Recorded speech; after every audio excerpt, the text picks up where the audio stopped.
You are listening to Missed Apex Podcast. We live F1.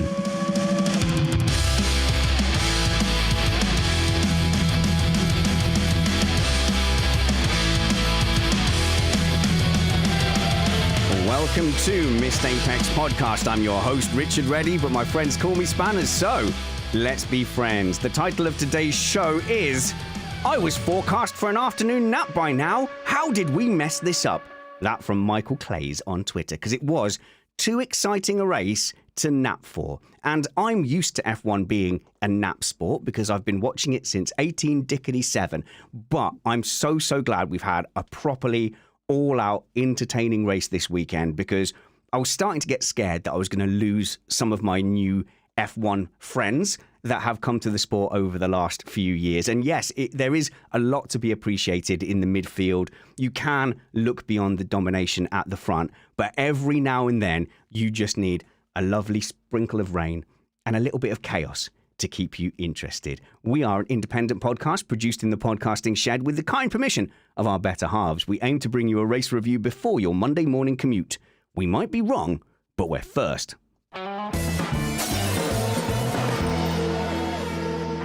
Yes, and sometimes we're wrong about being first. Stop emailing us. But we're also joined in the shed by Matt Two Rumpets. Hello, Matthew.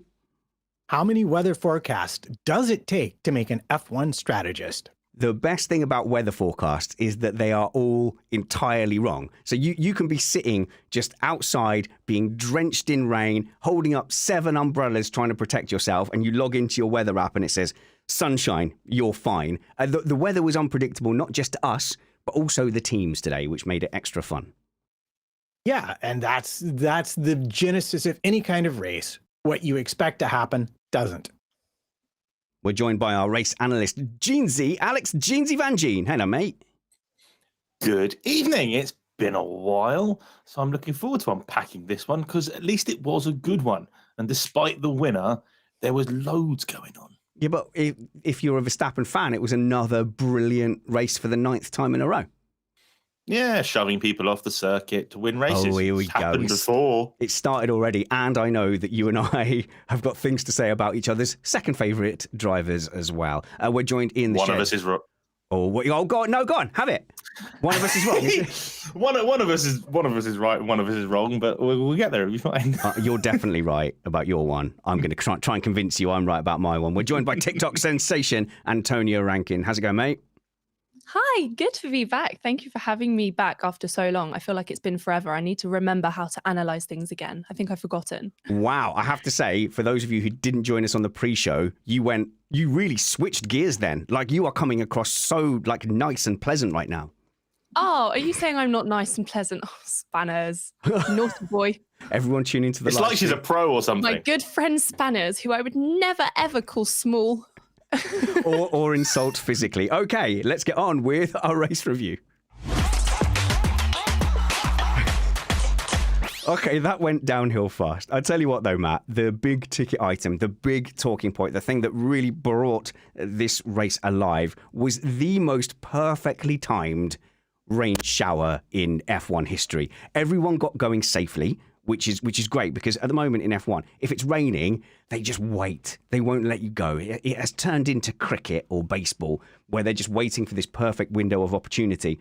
Well, they got it. They set off. We got a dry standing start and then instant rain. And it's like we have to fool the FIA. If we're controlling the weather, you have to convince them. You have to show them bright sunshine for the red lights going out. And then the second they pull off, you go, ha, gotcha, here's the rain. Now we've got a fun wet race. Yeah, and I think for once, although we're making fun of the FIA, we do have to hand it to them. They started the race on time, and they handled the rain with minimal fuss, unlike previous occasions of which I can think. But really, what made it fun was it instantly presented the teams with a massive strategic problem. And I think as we look at the race, what we will find is that the winners and losers in this race were all defined by their choices right after the weather hit. But we got go on, Alex. You had the absolute opportunity for teams to do their best Ferrari impression. And many didn't disappoint, especially one particular team. This is it. Well- It was split, Antonia, wasn't it? We had some real winners and losers. I mean, Ferrari did a pretty good Ferrari impression, didn't they? All weekend, I think they were fumbling a little bit with, small strategic decisions, even outside of the scope of the main race. The little things really added up for them. But yeah, there was some really great strategy. I loved when the rain came early on. It meant that we really had teams fragmenting off and doing completely different things. And it was really cool seeing it come together in different ways. Yeah, it's that snap decision. So from our sofas, right? And look, we know we're armchair pundits, but that's the point. That's fun. Don't email me saying, "Oh, you're armchair pundits." We know that's the whole thing that we're doing here. But Alex, we were screaming at the screen. Oh, it was brilliant because when they started the race, even on the formation lap, there was no sign of rain.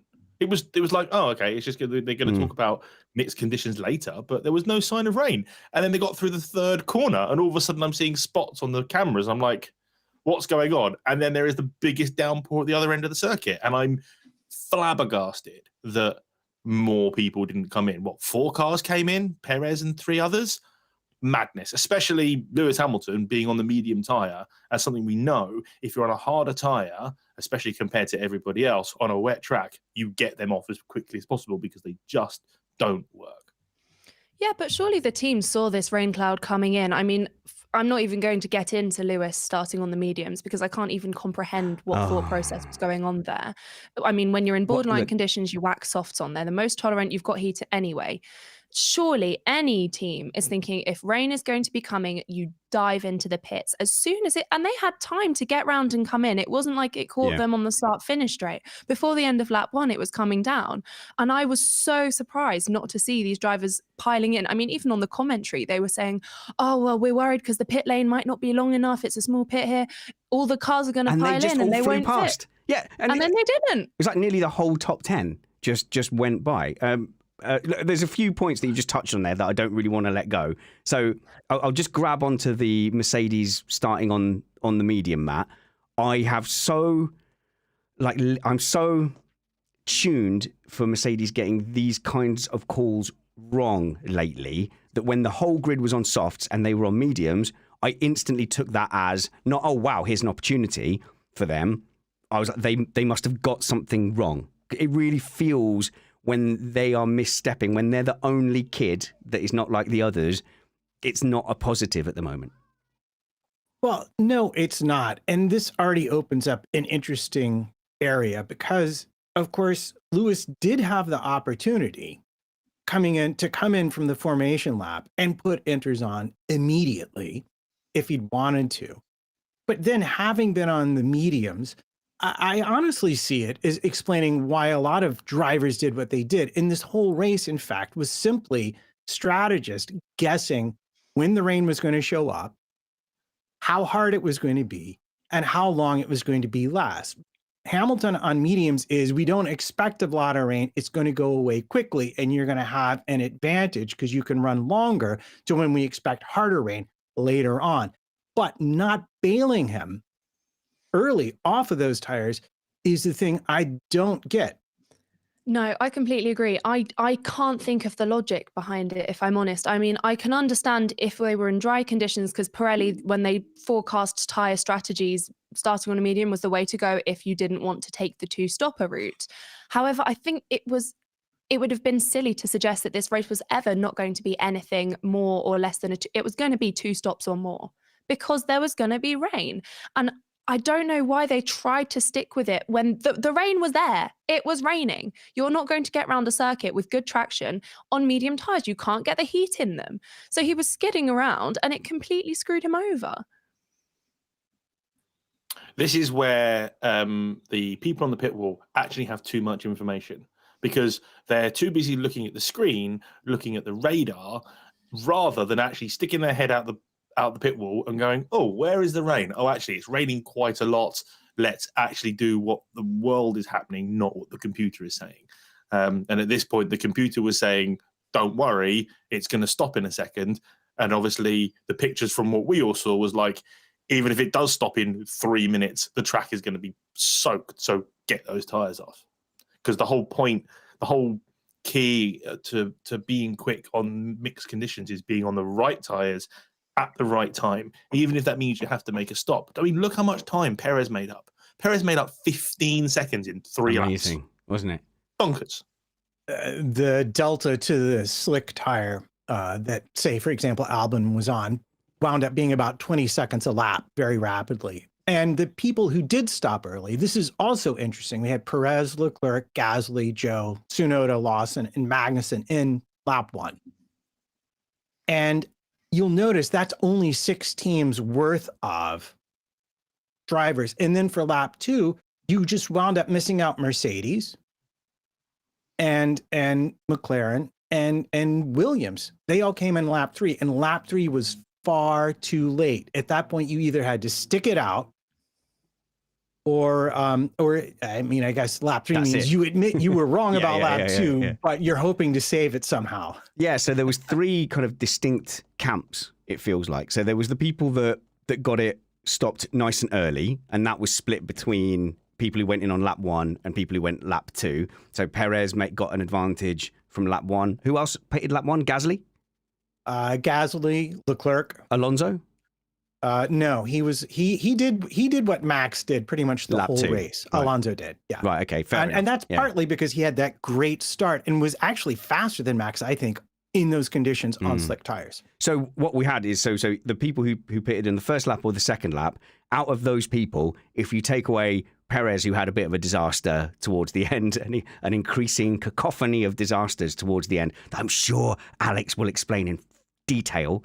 And also, if you take away Leclerc, who had the floor issue after the contact, our top 3 non-Verstappen people was made up of people who had gotten that early jump mat. So those people were in the best position. And then there was another option, which was the tough it out option that Mercedes wanted to do. And of those people, only Albon really made it work. But the worst position, Antonia, was the people who went, no, we can tough it out. No, I can't tough it out. I need my inters. They basically lost out completely. Yeah, but that's the thing. Even with Albon, did toughing it out work? I mean, he ended up in a very bang average position, in the mid pack, having not pitted, and it almost led to the thought of, well, if he'd have pitted, at least it would have done something. Reactivity obviously is never ideal, but at least it's responding in some way.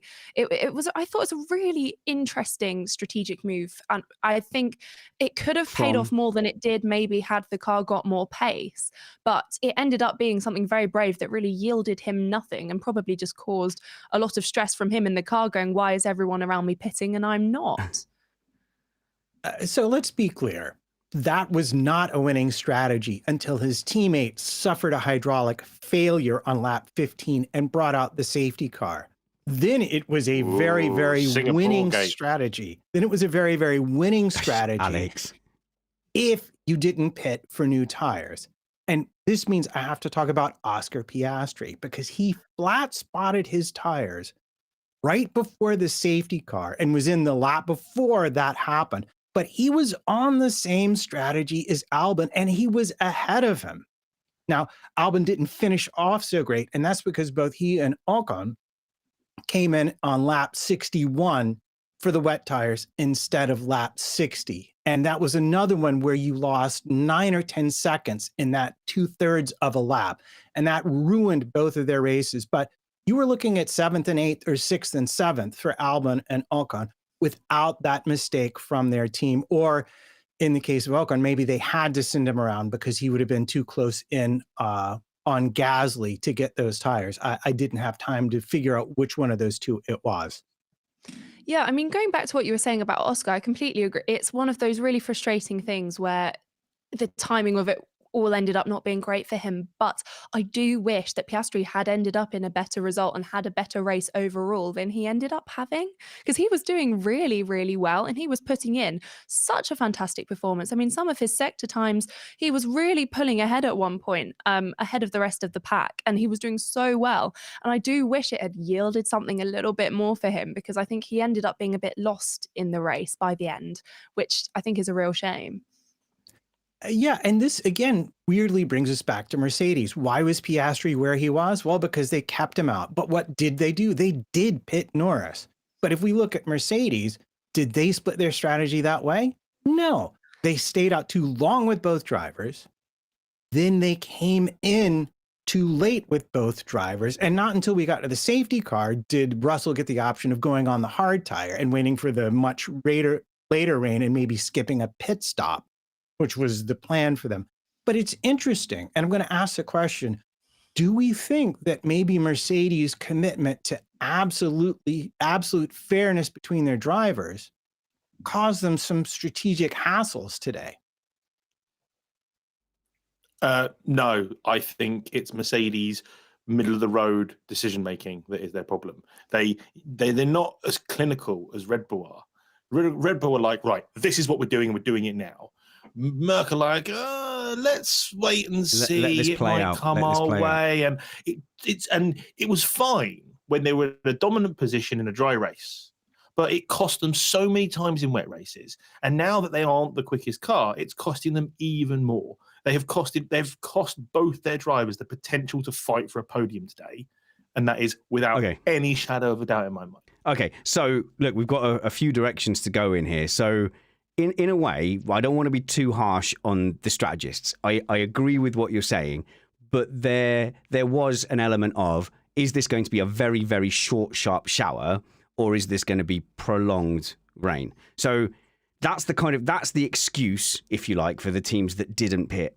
But even if it rained heavily, it was never going to dry immediately. And this is where, that thing you were talking about, Alex, which is just being on the right tire at the right time. You can overthink it, and you can get yourself in a muddle going, oh yeah, but if I just stay out on the slicks, or if I just pit a little bit early, if I Jensen button it one lap early onto the intermediates, But how often do we see they come in early on the intermediates and they burn up the tires and the rain doesn't come, or they stay out on slicks and they lose time or crash? And I think it's kind of keep it simple, stupid, isn't it? If it's raining, wet tires. If it's dry tires. Worry about the pit stops later. It comes down to temperature at the end of the day, and comes down to Matt's favourite subject, which is tyres. When you have a hot, soft tyre running at optimum, if it's spitting, it's fine. You can take your normal lines and it's not a problem. The second it starts to get heavy and water starts to go on the scrippy, rubbered in bit of the track, it becomes treacherous and slippy. You then have to go off of that. And then all of a sudden, when it starts to get so wet that there are puddles, which formed instantly in this downpour, by the time they got to the chicane before the last two corners, it was very, very clear that rain was incredibly heavy. And the inters were going to be the choice. Even if it dried up in top 5 laps time, the time you would make up because of that deluge made it the only option. But this is where Mercedes and Lando Norris just sat in the middle of the pack. Sat in the middle of the decision. Lando Norris's radio message was incredibly reminiscent of Russia 21, when he was like, no, we'll stay out, it's fine. And then it all went bad. We should have known from that, to be honest. Oh, yeah, it was Sochi, wasn't it? Yeah. Antonia. Yeah, I think I was disappointed today. It's unreasonable, but I kind of wish one of the teams had nailed it. There was a real scope for a team to have taken a massive victory that wasn't Red Bull, had a team somehow miraculously managed to predict / nail every tyre change. Because I think everyone at one point massively fumbled a pit stop timing or something along those lines. Except Red Bull. But that's the thing, they did. Max was making very reactive calls, wasn't coming in at the right time. They both came in just before the red flag to pit. In theory, that should have put them miles behind, but because everyone else had made mistakes prior, it wasn't that damaging. So hang on. So I think what got missed was that Verstappen was trying to stay out when it was raining. He was like, no, I can stay out. And his race engineer had to say, this would be a very, very good time to pit, young man. Get yourself in the pits. And he goes, yeah, all right, yeah, okay, fair enough. I'll do it. So Red Bull didn't misstep, I don't think. At most, they were kind of a lap behind. And looking for that team that smashed it on strategy, really, you could argue that Perez / Red Bull nailed the strategy. He just didn't have the pace to stay ahead of Verstappen. And Matt's not shaking his head. He doesn't like that. But they did, didn't they? They got it absolutely right out of the top runners to go in and pit and get on the inters. Yeah, I think it's correct if you're leading the race and you have an advantage. that you use a slightly different bar for judging when those pit stops were made. Max could have made stops sooner, but when you have someone behind you, it's a different thing, especially when you have a gap to the rest of the field. So I'm going to exempt Max because overall they did a good job with his strategy because he won. Therefore, the job done was good. Good tactic. But the team that got it absolutely right, and the driver, the only driver they got it right for of the two on their team, was Pierre Gasly. And this is because I went through and figured out how you had to win at Zandvoort. First, go. lap 1 for enters. Done. Pit lap 9. Hamilton pitted lap 9. Gasly was in lap 10 for the softs at the crossover point. That was the correct again. one. Yeah, and actually a lot of people were yelling at their screens that Hamilton had got that wrong, but they gathered their thoughts and gone, no, let's get this done. Let's get onto the stickiest tyre and go. That was correct. So as much as we're going to slate Mercedes in this episode, they got that call correct. Ignore the safety car for harder tires, which was a temptation possibly, but they successfully ignored it. Then in the 40s for fresh tires, everybody did that. And then this is crucial, and this is why they had such a differential between the two teammates at the end of the race. Pit lap 60 for enters again, and don't wait until lap 61 like Albon and Ocon did. And that's it. Congratulations. You've won Pierre Gasly, the best strategy of the race. Oh, so that's what Gasly did? That is exactly what he did. Yep. He nailed every last one of those. Or I say his strategist and the team nailed that for him. Okay. Well, I think that might... Go on, Alex. Matt's hit the nail on the head, that one. But the only thing that was wrong with the Perez strategy was the guy behind the wheel, because he made so many mistakes today. I mean, even before the mistakes, the rate that Max caught him after Perez had taken the lead was, for want of a better word, embarrassing. He should not have been that slow. It was a bit like the difference between Lewis and Nico whenever the rain came out. It was so bad, and it made Perez look a bit silly. And then he's gone off, hit the wall, come in, hit the wall into the pits. All right, stop. Then he's already dead. He's already dead. And then I've got one more. And then after the red flag, sped out of the pit lane. No, he didn't. He sped on the way into the pit lane. So whatever. He sped when he didn't need to. Well, no, it was all not even in racing conditions. So it was all part of the locking up and hitting the wall. So he basically was speeding as he went over the line. Like, look, Ricciardo's already going to Red Bull next season probably, and Perez is probably if his hand works. Perez is probably going to get paid to sit on his bum like Raikkonen at Ferrari for a season. It's all right. You're right. It was terrible, and he threw away second place spinning, into turn 1 and giving that up to Alonso too. And it hurts. It hurts, Alex. But just to round this argument off, he was so far behind all weekend, and he's been so far behind at various points in the calendar. Like, he's more behind than any driver would be behind any top driver. Like, he's more behind than Stroll behind Alonso. Doesn't that say that there's something else going on? There's got to be something else. That can't be. You're not actually saying that Perez is not as good as Lance Stroll. As I have said before with my little mole that I have over at Red Bull, he is so desperate to have the same equipment as Max to his detriment. He can't drive the car the way Max does. They have incredibly different driving styles. It's really obvious to see. He's much more of a Jenson Button, and Max is, just for want of comparison, much more of a Lewis Hamilton in the way they drive the car. And you have to have differences. But my understanding is he has been very stubborn in the way that he wants the car set up, and he just wants to make sure he has the same things as Max, which I understand. But it's costing him, and he can't drive that car. I think you put a Lando Norris in there, a George Russell in there, a Lewis Hamilton in there, a Pierre Gasly in there, an Ocon in there, and it's a very, very different result. Perez has lost something. I don't know whether his and the problem is whatever he has lost, it is being compounded every single weekend as he is pulverized by Max. Right. And listen, wow, you're listen, really not stopping. Max is a once in a generation driver. There is no doubt about that at all. He is superb on his way to be one of the greatest of all time. I have no doubt in my mind about that. But they brought Perez in to secure these results for second place, and he's not doing it. Everything you just said made me sad. So it's Antonia's turn to speak now, and you can just sit in the corner. No, you can be like Logan Sargeant and sit on a grassy bank and think about what you've done for the next 57 laps. But in a way, and hear me out on this, because I think it sounds a bit stupid, so I'll talk and see where I end up. I think it looks good for Red Bull to have a driver that can't compare to Max. Yes. I think it looks good for them to constantly be saying, well, we could have someone else in, but they'd just be worse. How good for Red Bull does it look that even their own talent can't match their best talent? You know, they want people to know Max is the best in the game. He can't be beaten, because it's their way psychologically of saying, we chose a driver to go up against Max and even he can't measure up. So what chance do you have? Yeah, exactly. Love it. It looks good for them to have a huge gulf, because Perez is doing the job. You know, he's not exceptional. He's not, you know, running away every weekend and challenging Max. He's doing enough to get P2 in the championship, the number 1 in the Constructors' Championship. That's all they need. They don't need anyone better. Antonia didn't make it any better. I'm not going to risk it by going to Matt. I'm going to move on. So, look, I like people being honest about their favourite drivers. So me and Alex are big Lewis Hamilton fans.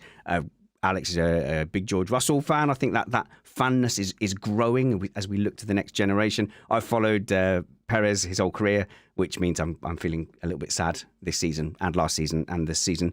Before that, it's been a rough time. And so I don't quite have space. I haven't settled on like who's the next driver in the next generation that's filling a spot in my fandom heart. And I think, you know, Tsunoda's doing a lot of the right things. So I find myself drawn that way. Don't do that face, Antonia. He's a very nice driver.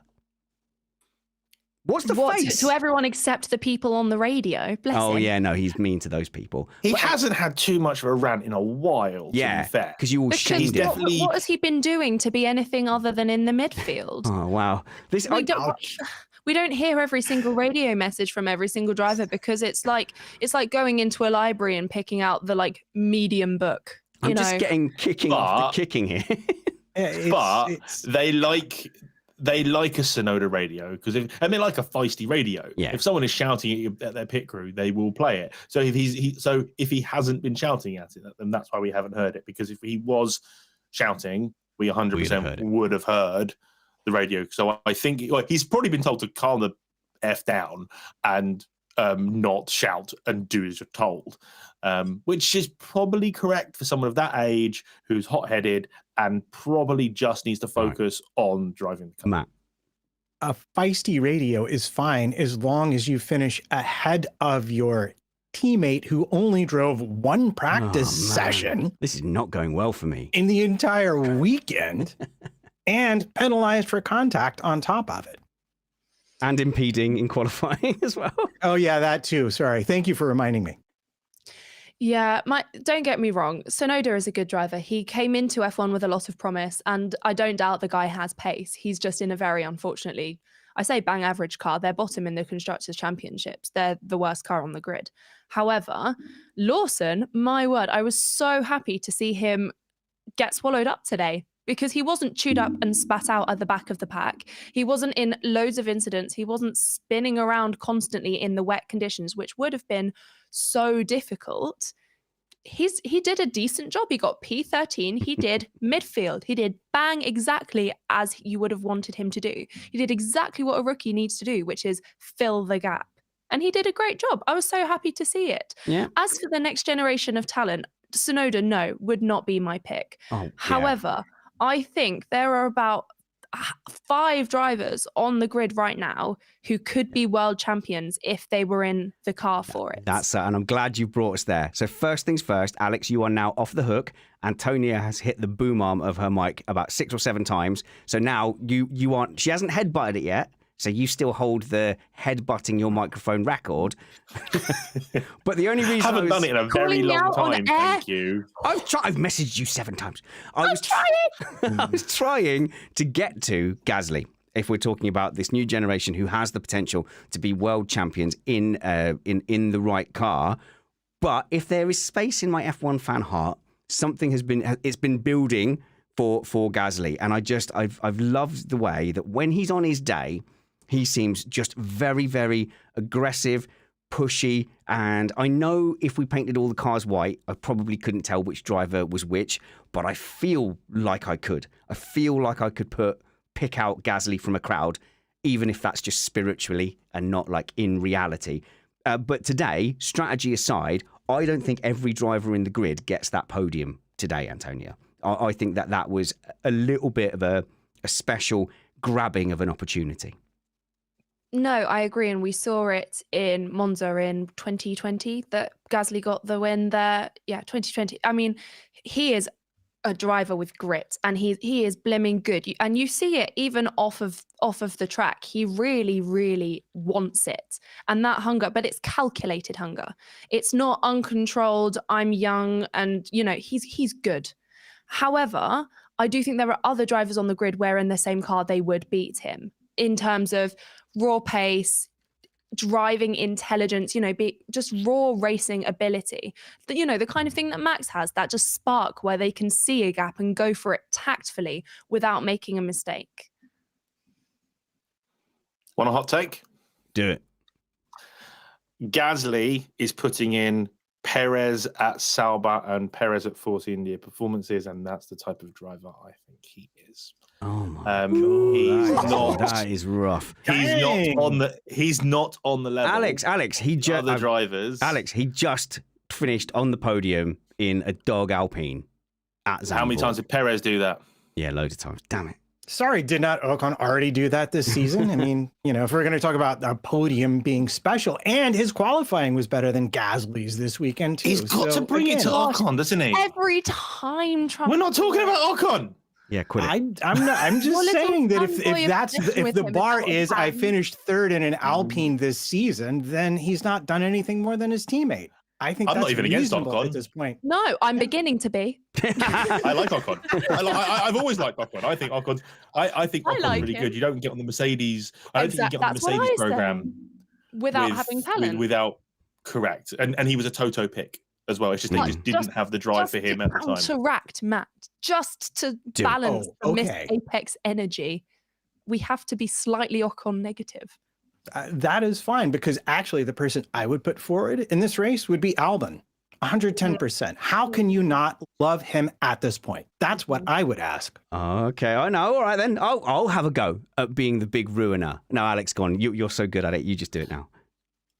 I love Albon. I've always loved Albon, and he got done dirty by Red Bull without a shadow of a doubt in my mind. It was his rookie season. He was just getting to grips and getting the hang of that AlphaTauri car. They then threw him into the Red Bull, into the Lions den, and then crapped on him from a really high height the entire way through the season, the second season, until they dropped him. They didn't give him a chance to blossom, and now he's got this chance to blossom. He's doing what George Russell was doing in that Williams, and is putting in spectacular performances. And is he as good as Russell and Norris? No. Is he just on their heels? I think so. He would also be in my pick. And I'm really glad you actually mentioned that with Red Bull, because I think whilst the heads will roll tactic is something you can afford to do in Formula One because nothing is deserved, you are always there fighting every single weekend. I think they were way too hasty with Albon. I think they saw potential and exploited it before it was ripe. They saw a massive, carrot growing in the garden and ripped it out before it had the chance to fully grow. And Albon is really matured into a fantastic driver. Now he's got the experience and the maturity. He's really an intelligent driver, like I said. However, this being said, I don't think I can ever see him going into now one of these bigger team seats, simply because I don't think there's the time for him anymore. But at Red Bull, and I think this is something I noticed this weekend with Liam Lawson coming in, Red Bull and AlphaTauri are undeniably one big team now. It's not Red Bull and a separate AlphaTauri. It's not. They are one big team. 100%. All controlled by Christian Horner. And personally, I don't think that works well in a Formula One. Works well for them. Format. I don't think it's fair, to be honest, to have all of these drivers at your disposal for one specific team's benefit. I don't know. I just think for me, that was something that really stuck out this weekend, especially with Lawson. I went, okay, they've changed the name from Toro Rosso, which literally means Red Bull, to AlphaTauri to try and separate themselves. And yet here Christian Horner is referring to a situation happening in another team as if it's happening right underneath him. There was no distinction between those two. That was a team principal talking about one of his 4 driver spots in one of his 2 teams. And you're absolutely right. It's not the case of a customer team who's coming in and taking an engine like Alfa Romeo and Sauber, where there is some influence. It's well beyond that. This time last year, when people were making horrible accusations about AlphaTauri helping out Max Verstappen with the double failed attempts to create a safety car and then eventually giving a safety car, he said they're an entirely separate team. It would be ridiculous to say that one helped the other. Now he is freely talking about them as one entity. So yes, Red Bull has 4 cars. There's 2 engineering teams, but Red Bull has 4 cars. Right. I wanted to just, make sure that we covered our bases with the drivers that actually did well. And yes, you haven't entirely ruined it for me, Alex. Gasly had an absolute blinder today. And I'll stick to my guns. Absolutely. Absolutely. Not everyone. In changing conditions, in a horrible race day, he did an amazing job. Okay, and this one, even though I'm an Alonso fan, it still annoyed me that he finished second. So I'm going to leave you, Matt, to lead the conversation on why Fernando Alonso was super brilliant as well today. Well, I'd like to start with the start. I mean, I hate to go all the way back there after all this time, but of all the drivers off the grid into those mixed conditions on slick tires, it's hard to argue with the fact that Fernando was pretty impressive looking, right, Jeansy? Yeah. Alonso. I'm gonna make you do. It's just like making you eat your vegetables, isn't it? Alonso. Listen, regardless of my feelings towards how I feel about Alonso's personality, I've never shied away from how good he is in a race car. And he showed that off the line, always been a staple of his brilliance. And he basically mimicked Max, but in a slower car. Is the biggest praise I can give Fernando Alonso today. No mistakes, no errors. They copied exactly what Max was doing, and he just made it work. And even when he got bogged down in the pits, and I had a glimmer of hope I could say nasty things about him, he just took it all back. So he was great today, and yeah, it hurts saying that more than how great Max was today. But that's what separated, I think, the podium today from the rest of the grid. There was that kind of control over the race in changing conditions in a really difficult race where the traction is all over the place. You're constantly having to switch strategies. You have to be adaptable and responsive. These kind of mature, controlled, responsive drives, that's what got these 3 on the podium today. That's what separated Gasly from his peers in other cars. It was his ability to stay calm, to hold off Perez and stay close to him in that 5-second gap to make sure he got on the podium. It's these little things like that that really do separate the good drivers from the really good drivers. See, I love the intricacies of this because when I went back and looked at this, the first thing I thought to myself when I finally spent an hour and a half figuring out what actually happened in the race. The first thing I thought was, I think there were about 3 chances for Alonso to legitimately be ahead of Max in this race. And Aston, I'm not going to say they threw away a win because I'm not sure that would have happened.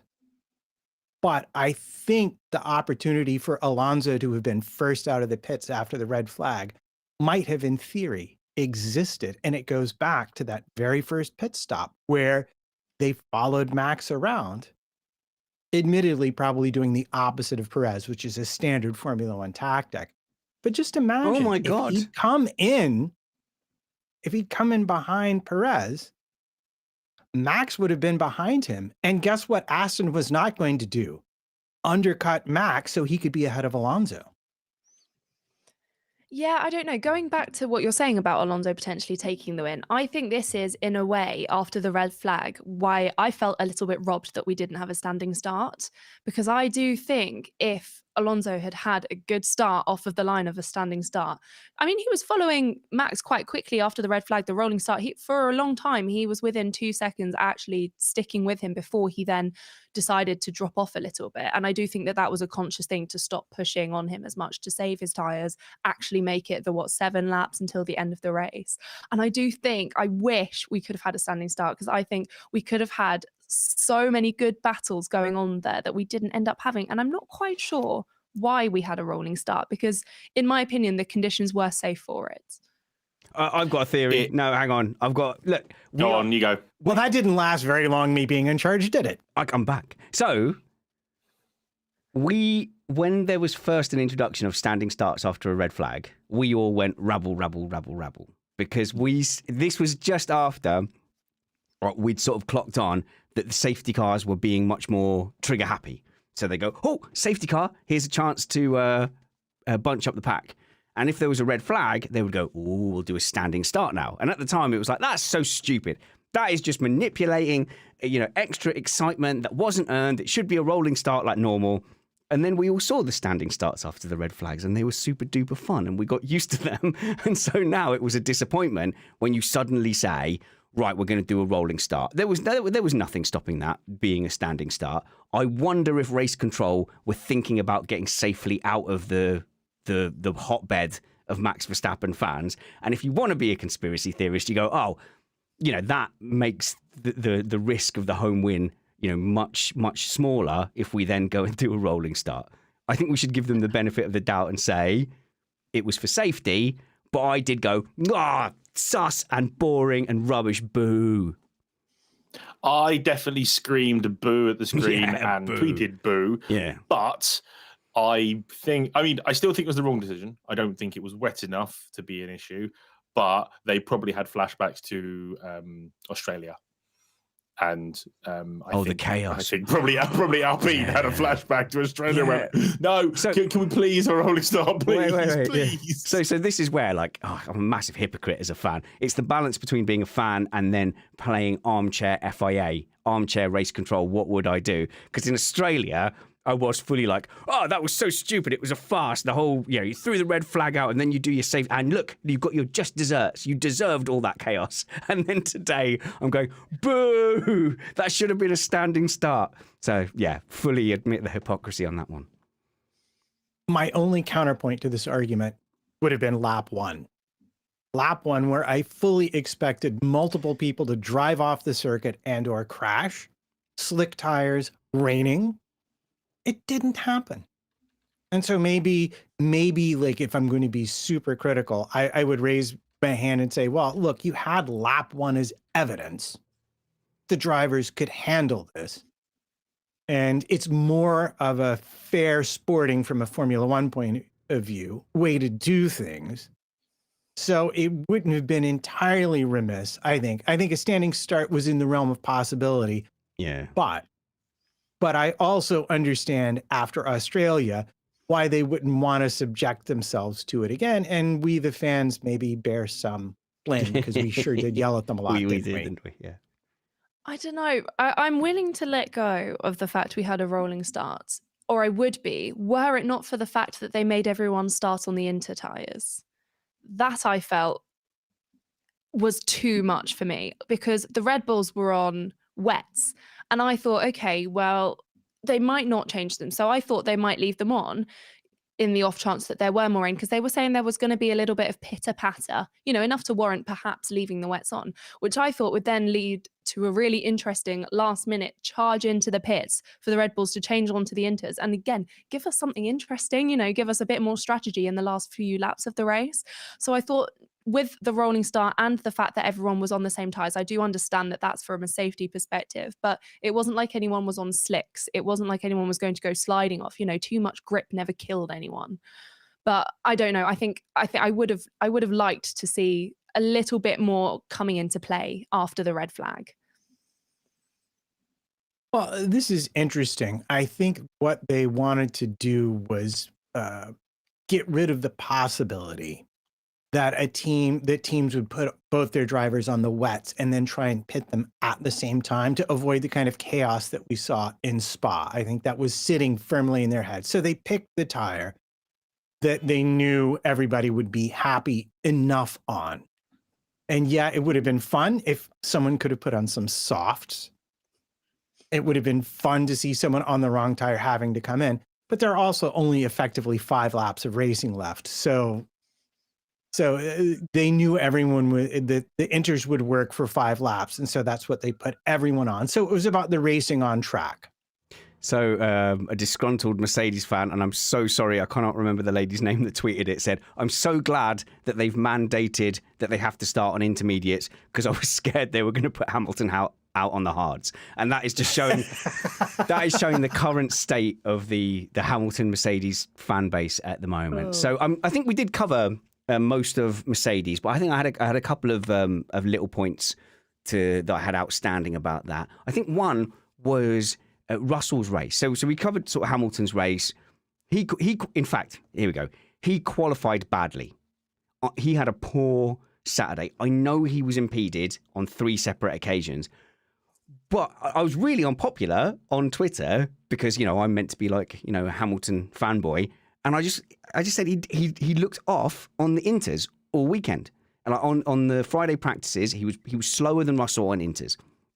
At no point during qualifying did he look like he was comfortable with the inters or ahead of Russell on the inters. He never looked in danger of setting a lap at all. So whether he was impeded or not, they were constantly circling during those qualifying sessions. And at every point, he was behind. He was just off the pace on Saturday. And as fans, when your driver has a bad session or is struggling in some element, it's not useful to just deny that.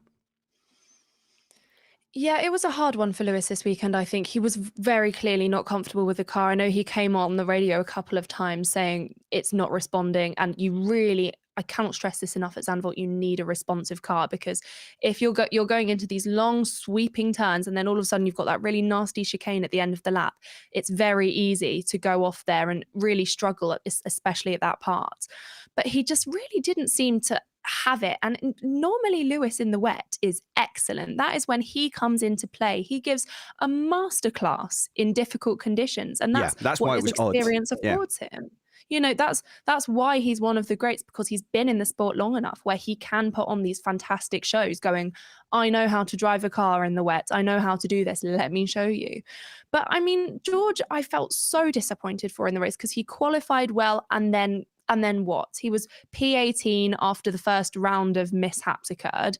And then he was fighting in a very futile manner. I mean, even after the red flag, when he was having a really nice battle, finally, with the McLaren, and then you got that puncture. I think Mercedes this weekend generally just seemed really off. They didn't quite feel comfortable with either the track, the car, the conditions. Just didn't seem to work. So Mercedes definitely owed George Russell an ice cream. And not at-home ice cream, not like one of those freezer pop things in the plastic tube. I'm talking like a store-bought or ice cream van ice cream. But we'll get to Russell. But Jeansy, let's linger on Hamilton because we're both Hamilton fans. It didn't look good on Saturday, and I know the impeding was bad, but there was performance left on the table. He didn't have to start 13th. There's a pattern to Lewis when he's having a bad qualifying, and it's really always evident from the very first session. And I just knew he was in trouble from the very first session. I have tweet evidence that I agree. It was like, I know this pattern. This is Lewis is struggling with something. Something isn't right, and he's gonna have a problem here. And I was right. I was like, when he put that qualifying lap in Q2, I'm like, that's not fast enough. No. And he's been out there a while, and then all of a sudden he was 1.2 seconds off in the first sector on his final lap. And I'm like, oh well, look, it's happened. Color me surprised. It just wasn't working for him. And as Antonia correctly says, he normally shows the way in these conditions, but something wasn't right with him, and it didn't happen today. And yeah, people can blame traffic. I've seen people trying to blame Mercedes' strategy out for it, but he just didn't have the pace. Even if they did tell him to go a lap early, he didn't have the pace on Saturday. But my God, did he have the pace today, though? So, well, this is it. In FP1 or FP2, one of those where it was like for like runs with Russell, he was 1.9 off of Verstappen, and Russell was, only like 0.6 or something like that. And he seemed surprised, and he's like, where am I losing the pace? And his race engineer's like, well, like basically it's just a little bit in turn 9, nothing to worry about, and also turn 10, a big chunk in 13 and 14. You know what I mean? He just kept listing like all the corners. And Hamilton didn't seem to know why. I wonder if Hamilton tends to run slightly lower downforce than Russell. So maybe that was affecting it in the intermediate conditions, Antonia? Yeah, I mean, this is a circuit where you do want relatively high downforce, but it's a tricky circuit. I mean, obviously it's one he's less experienced on anyway, which might throw him off because obviously compared to the other drivers, he's got years and years on them at other circuits. But that's not really an excuse for someone with his experience. Yes, I do think downforce perhaps came into it, but I mean, it's not the fastest of laps.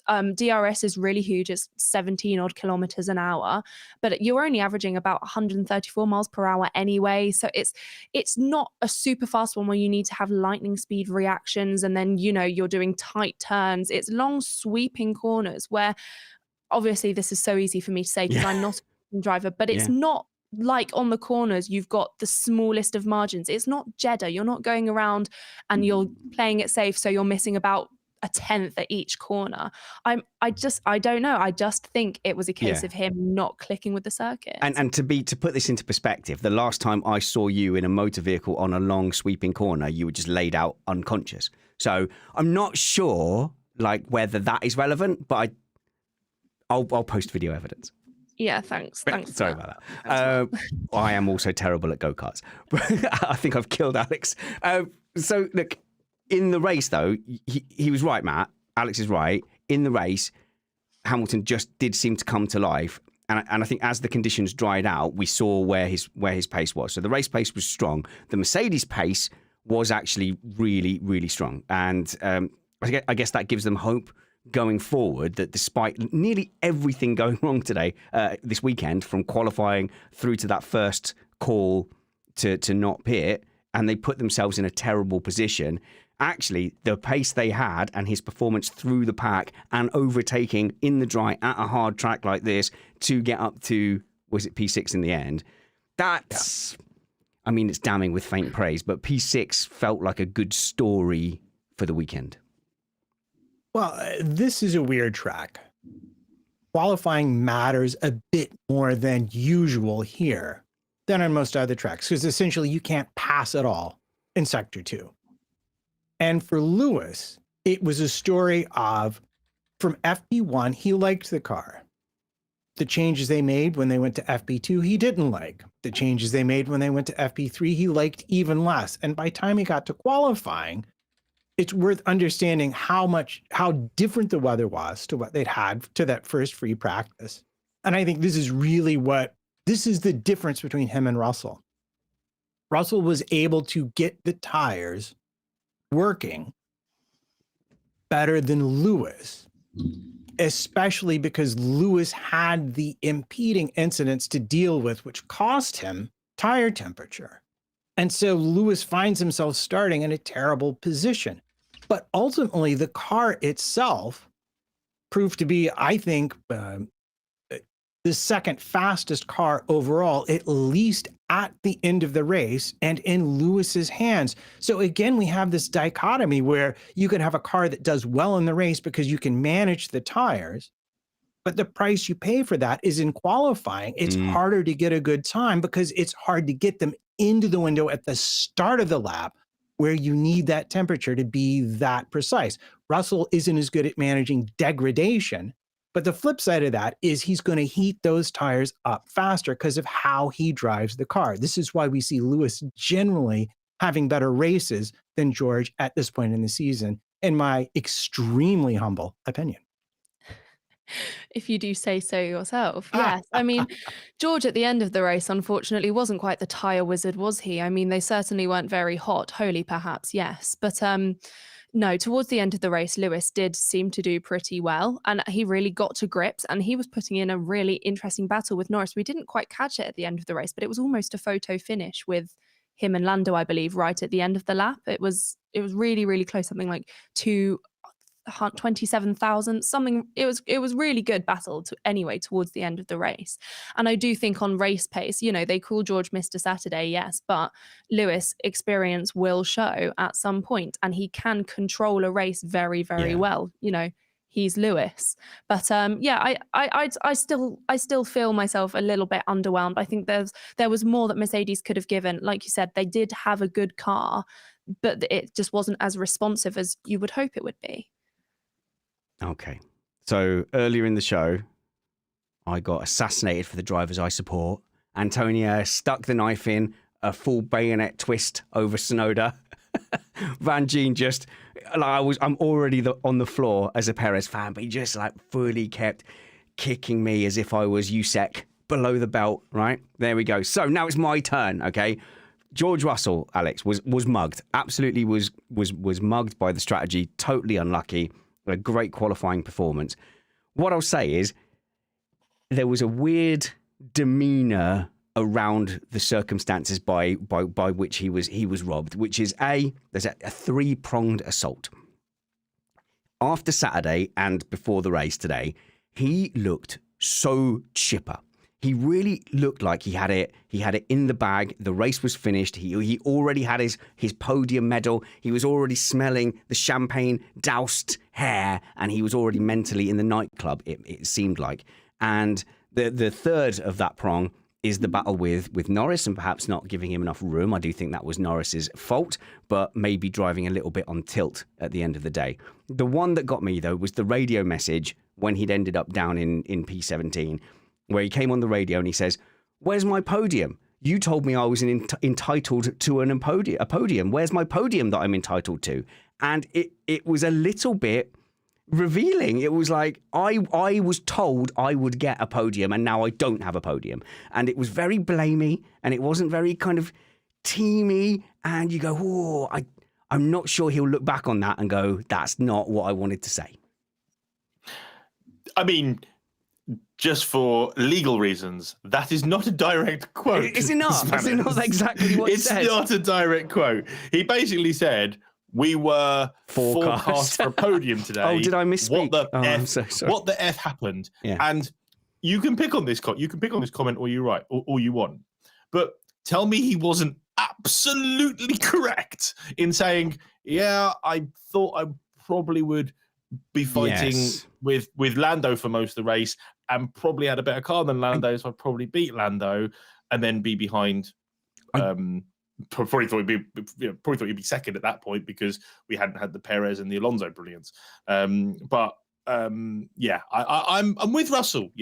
He absolutely nailed it in qualifying yesterday. He did everything right at the beginning of the race. Yeah, you're right. And got absolutely screwed by his team, pitting him not one, but 2 laps too late. Definitely and one. Put him at the back of the grid, and he fought his way back to 7th. One of his best races of the weekend. Alex, all I'll say to you is look at me in the eye. Look at me in the eye, Alex. Right? Look at me in the eye. There we go. Okay. You don't score until you score. That's all I'm saying. And he just acted like he'd scored. All right, Stifler. Yes, you got it. You gave it away. You're not meant to. Of course I get it. I'm the only person that gets your movie references. But you're not meant to highlight it. I do the movie reference and then three people... No, but I could say Stifler. I mean, I could say Stifler and people might not. There's Antonia, you're quite young. Do you know who Stifler is? Not at all. Okay, good. See? It's fine. It works. Alex, it was fine. And then you had to make us feel old. Why? Mate, honestly, trying to lose weight at the moment, and I'm feeling old, trying to run every single blooming day. It's killing me. But no, the beauty with Russell today was he had his whinge, which he was entitled to. Yeah, I think you're right. Yeah. Which he was absolutely entitled to, and then got his head down and raced. He didn't moan about going on the hard tyre, which I did. That was a shock. I shouted at the screen when he went on the hard tyres, but he made it work. And then he was doing great guns at the restart and then got tapped by Norris and punctured and ruined his day. If I was George, I'd be kicking stuff in the Mercedes clubhouse today, and making a lot of noise and being very, very upset because he should have had a podium and he's not on the podium through absolutely zero fault of his own. End of rant. Zero fault of his own. I don't know. Ding, ding. Here we go. And Matt's on that side as well. Sweet. Okay, Alex, this is the listening phase for you. Okay, here we go. If I'm completely honest, I understand where the whinge came from. Every driver at St. Titles come on the radio, have a little bit of a complaint and go, oh, guys, what happened? Like, come on, we were meant to do really well today, and now I'm really not doing well. In my opinion, though, it was a case of, okay, right now, time to get your head down and get on with it. You can't blame strategy for everything. And unfortunately, there didn't seem to be a lot of fight in Russell in this race today until, like I said, the end after the red flag, where he was giving a little bit until the puncture.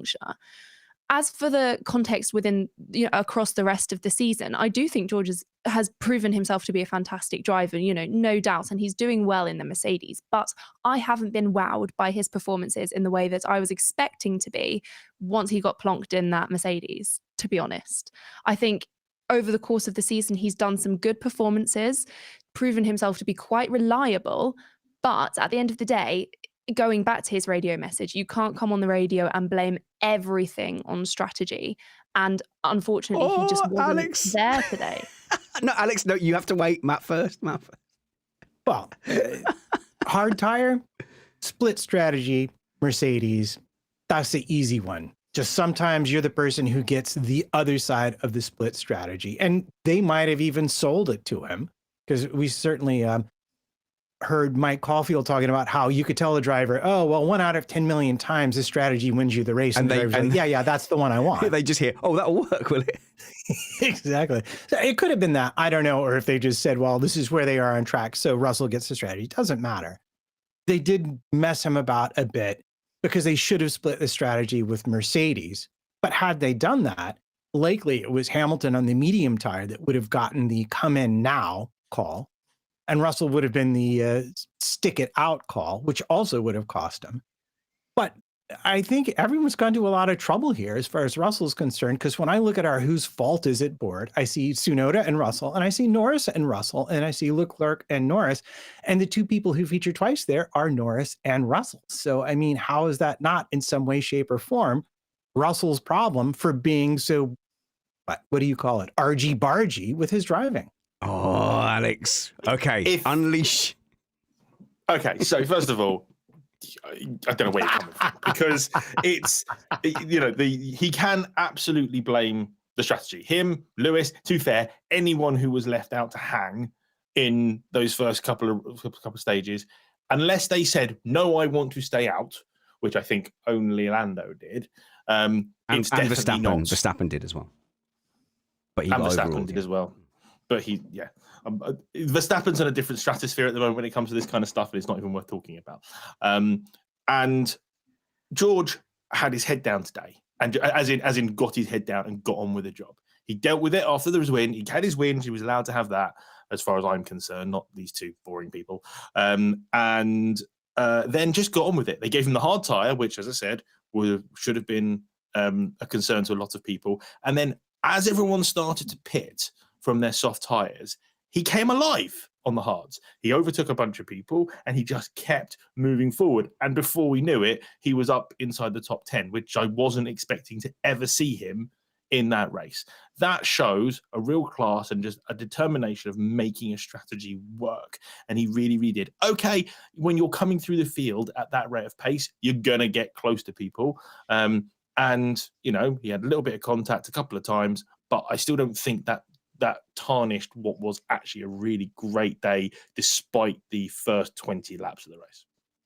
But just a short point, isn't it a driver's job to make the strategy work? Are we not? No, that's the name of that's the one who has the strategist. Well, no, but that's their job. If he's put out in a position on the grid, what's he meant to do? Go, oh, I don't like it here. Go away, everyone. You know, I think what Russell's drive on the hard tire shows is like the pit delta at Zandvoort was about 26 seconds. So if you keep on driving and everybody else stops to put on different tires, then you wind up ahead of them. Yeah. But he certainly wasn't staying there when the fresher tired people caught up to him. That would have been extremely impressive. But it also shows that Mercedes' strategy wasn't that far off base. Another 5 minutes, that rain shows up, and then he wins because he's done one less pit stop. So it wasn't a terrible strategy. No. The initial not stopping him, yes, point taken. But the secondary strategy wasn't terrible. It just didn't win. Not terrible, but I do feel like I didn't say it was bad. I feel like it was a roll of the dice. Like it was a gambly one. 100, because they didn't know what was going to happen. I said, by the way, with the hard tire, I will let you talk into in a second, Antonia. What I said about the hard tire was I thought it was bad at first. Then I'm not. I think it was. I think it was bad though. And I think it worked out for him because they played the long game and worked on his pace. The problem was for the first 7-8 laps of that stint, he didn't have any pace. It was a second and a half a lap off Lewis. And I was like, oh my God, this is horrific. And then all of a sudden I was watching it. And listen, I'm a fan, so I'm watching his times. And I'm watching and I'm watching and I'm watching. And he's getting quicker and quicker and quicker. And all of a sudden he was there. And if he'd made the pits, if the rain hadn't come, he'd have made a pit stop late. He'd have been on fresh soft tires compared to everyone's much older soft tires and would have been able to make moves because you could overtake today, which was great. I mean, last couple of seasons, I don't remember this race being much of an overtaking circuit. And we had great racing today. So, Alex, are you done silencing Antonia now? May she speak? Yes, I'm sorry. No, I to be honest, I'm kind of agreeing with both yourself and Trumpets here. They could have just left him out, but as we saw with Williams, that didn't necessarily do a lot of good. And Williams, not being funny, they did the best that they could across the weekend to maximize their chances. I mean, their performance in qualifying yesterday was extraordinary. It was they did so well, and until Sargeant crashed out quite early on in the race, they were doing really well. Okay, let's do it. It's Williams' time, and they deserve a bumper, Matt. This is a whole thing, Matt. Let's talk about Williams because I'm a Williams fan from the olden days, from the before time, from the long ago, from active suspension. When they had the dancing car. The dancing car. Coulthard, Hill, Senna. I'm a massive Williams fan. However, that is probably why I'm a little bit sensitive to any Williams hype. Because as soon as people go, oh, they did super good in FP1 briefly, I'm like, no. I've been hurt for too long to buy into Friday hype. You stop it. You don't toy with my heart, mister. So, there has been such a feeling of like well-wishing for Williams. Almost like all of F1 no one would begrudge Williams suddenly rising to the top. And that has led to a lot of overzealous praise of Friday performances when they tend to kind of run a little bit of a lower wing, a little bit of a closer to their lighter ultimate pace. Tank. Yeah, closer to their ultimate pace. They're not trying to hide anything, and they're more skewed towards a hot lap. So the headline times look a little better relative to other people. So people get carried away when they have a good Friday. But this weekend, whilst I still believe that like the ultimate pace puts them as still the 7th best race car, which is pretty good. They're ahead of better than they've been for a long time. Yeah. So they're ahead of Sauber and the Ferrari customers. AlphaTauri. And they're ahead of AlphaTauri. So they're ahead of Sauber, Haas, AlphaTauri. So they're 7th probably. Whereas look at what the 7th best team did, which was basically hold court for all of Saturday and made the whole of the F1 world stand up and talk about Williams. Like their Saturday, Matt, was phenomenal. It was. And this isn't really a surprise. The thing that Williams has had going for it this entire season is that they have a very predictable and well-balanced platform. And like Red Bull, they are good with the rear of the car at high speed. They don't have as much downforce, but the overall balance through the corner is quite predictable, making it a drivable car. The reason you see them doing well on Friday, and I know like the idea of glory runs is an absolute thing for the sponsors, But the reality of Williams is because they don't have the same level of downforce as, say, a Red Bull, they can't manage their tires as well. So their key to any good weekend is qualify as far up as possible and then lose as few places as possible during the race. So naturally, they put the emphasis on how fast can we go over a single lap. That leads to these headliner times on Fridays that makes it look like they're just running for glory. But I believe there's a well thought out strategy behind it. And this weekend at this track, with these track temperatures and with the upgrades they brought, it was the perfect mix for them. In fact, until they didn't pit lap 60, I would have put Albon on absolutely for a P6 overall. And that was the one thing that they missed. They got lucky in an ironic fashion that Sargeant had the hydraulic failure that brought out the first safety car and negated all the time that Albon lost staying on those soft tires. But to make up for it, he then didn't pit at all until everybody made their second pit stop. He made those softs last, and that's not something we are used to seeing a Williams do at all. And it gives me a real optimism about them going forward. Kind of this season, I think Monza will be good for them, but especially into next season, I'm very curious to see what they're bringing to the table. I completely agree. I think next season we are really going to see a big change at Williams. And I have to say, I'm loving what James Vowles has done for the team. I think he's come in with a brilliant plan, executed it fantastically, kind of in the way that we were all hoping would happen over at Ferrari. And it hasn't since Binotto left. But they've said they're kind of pausing their development plan for this season. They're not going to push it too much. They're going to focus now on 2024. So if they're putting in these kind of performances now with no major upgrades, nothing too crazy, I'm so excited to see what they do going into next season. And I think with the drivers they've got, there's huge scope for improvement there. I do think Sargeant has a little bit of a way to go. There are just small things like today do show his inexperience, but to be forgiving to him, hang on. No, I'm absolutely, going to. You got to let her finish. You got to let her finish. Let her cook. That's what I would say. Okay, all right.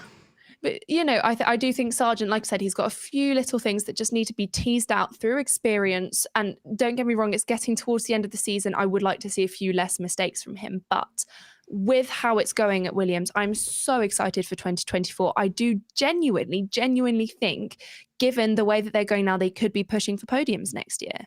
Easily. Oh, right. What did you take offense at? I took offense at today because Sargeant's crash today was entirely a car failure, not a driver error.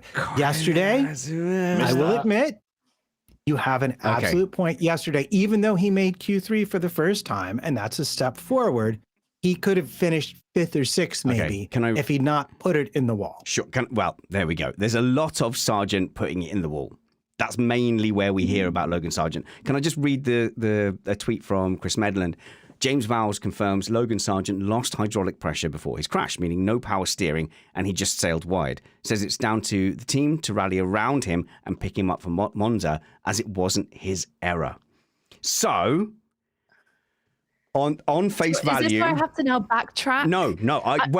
Hang on. Yes. On face value, we take James Vowles at his word, and you go, okay, there was a hydraulic error.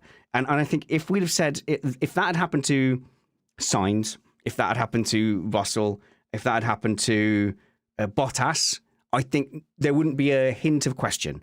However, Logan Sargeant puts it in the wall an awful lot. I don't think it's unreasonable to go, well, there's a chance that was just James Vowles being a bit of good top cover. But in any case, Logan Sargeant is still putting it in the wall far, far, far too often at this stage. Right, there's a queue. There's a queue here. Van Gien, and then Antonia. If you have a hydraulic failure and your steering goes heavy or whatever it was, and or light, go off, you know that's heavy, the problem. Yeah. And you run straight back to the garage. Don't tell them that. Yeah, my steering wouldn't turn. It wouldn't turn. You don't sit sulking at the side of the track for the entire race. Oof. You do that when you've made a boo-boo, or you're Fernando Alonso and you're just peed off at the whole situation. But he's not Fernando Alonso and doesn't have that kind of clout. He did a Kimi Raikkonen in Monaco. Didn't want to go back to the garage and went to his boat, but his boat was a awning in the rain, watching the other cars go round, going, "Oh crap, I've ruined this for myself." Rankin. I completely agree. It could have happened to Verstappen. It could have happened to Perez or Lewis, but it didn't. That's the bottom line. It didn't. It happened to Sargeant. And again, I'm not going to be hard on him because I do think he has the potential to be a really, really fantastic driver for Williams. And I really like the guy. I think he's great. But as Van Gien said, you don't then sit on a little deck chair by the race or, sat on the grass going, oh no. I don't want to go home. I'm going to get told off. I can't remember what circuit it was at. Imola, perhaps. Charles Leclerc made a mistake, and it was, in my opinion, it was a very clear Charles Leclerc mistake. And Ferrari then came out and said, like today? Well, and they said it was an issue with the car. It wasn't his fault. And everyone went, come on. Yeah, it's not uncommon. It wouldn't be a weird thing. And in fact, it would be good management of James Vowles to provide a bit of top cover for his driver. That's not a crazy conspiracy theory. Sorry, Antonia. Yeah, it is. But the thing is, I think the reason that they've come out and done that is they've noticed that Sargeant doesn't perhaps have the support that they were hoping he would. Bearing in mind he's the only North American driver on the grid, I bet they were hoping with him coming in, he would have an army of support. I mean, Trumpets is shaking his head. I mean, he dreams about Ocon, not Sargeant. But that I think they were hoping that Sargeant would have a bunch of support that he unfortunately doesn't. And he's early in his career. He has more than enough time to garner that support. But I think maybe they're looking at contracts for him longer term, or they've got plans with him where they need people to support him, and they don't want him to be seen as that guy who ends up in the wall. They don't want another Nicholas Latifi. They've had one of those. They might have another. Matt? It's pretty simple. After the crash, he says something on the car failed. I hit the curb. And then Vowles comes out and says, yeah, he hit this curb 4 or 5 times. He was using it in the race. And the 5th time he hit it, we lost all hydraulics in the car, which meant that immediately for that next turn, he had no steering assist whatsoever, and he crashed. And that's an issue for the team to understand and fix. So I appreciate we're trying to make a mountain out of this particular molehill. But as far as today's race is concerned, there's a consistency between what the driver reported and what the team reported. So to me, there's nothing in it. His loss today, as I said, I don't believe is driver error, and I don't believe anyone with any sense would believe it was driver error today. You may have a point, except for I would probably go back and count up how many other people went off yesterday and today, qualifying. And today. Rather a lot of them. So I'm inclined to give him a pass now. No, Matt, Occam's razor agrees with you because that's the simplest, most straightforward explanation. It's just sorry for being boring over here. It's just driver who puts it in the wall a lot puts it in the wall. And then, no, but it wasn't that. It was something else. I don't think people can be blamed for having a little think. Alex, last one on that. Yeah, I'm not going to argue with Matt. I think it's fair. I just want to cover off. I want to cover off a comment in the chat from Martin Bainon, which people will 100% be thinking, which is. Just because the power steering went doesn't mean he shouldn't be able to steer the car. Now, people moan a lot about F1 cars having power steering and no other ones do. The reason F1 cars have power steering is because of the amount of downforce they generate and because of how big the tires are.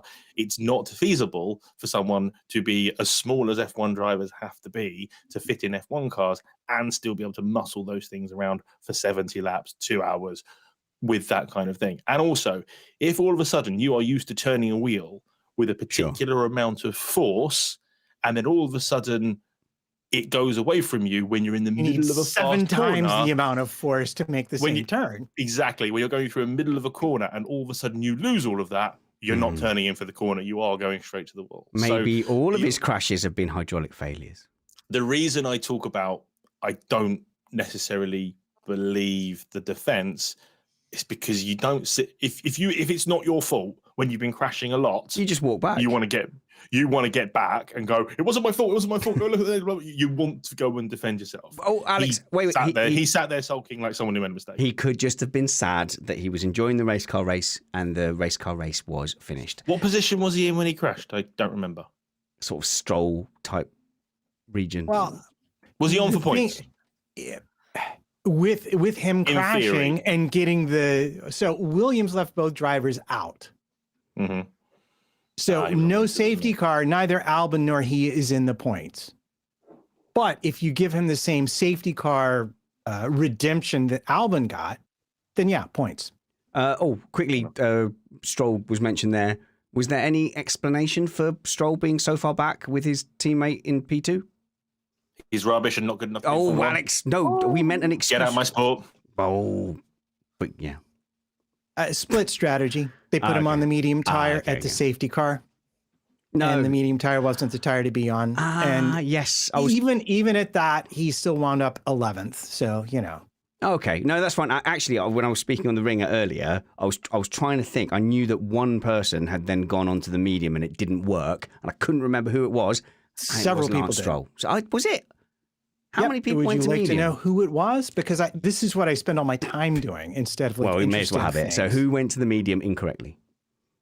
If you didn't have it to hand, you've overpromised and underdelivered. Bottas, Hulkenberg, Lawson, Stroll, and Joe. Oh, okay, fair enough. And all but Joe went to that at the safety car. Joe was put on the mediums earlier, which was really inexplicable unless he'd somehow accidentally ruined all his softs in a industrial accident or something.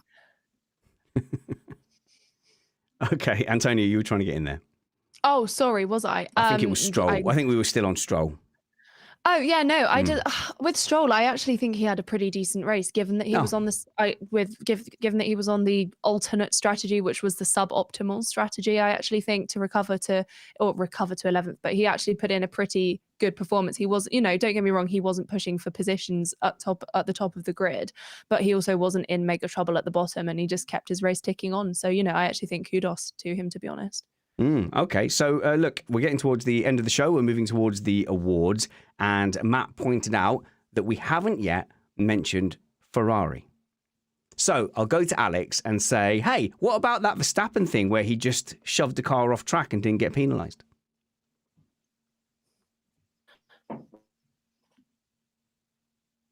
Try again, but not on mute.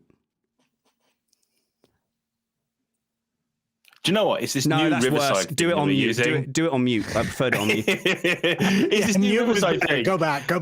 Anyway, I'm blaming the software. It's the first week on the new software. Hydraulic failure, was it, Alex? Yeah, pretty much.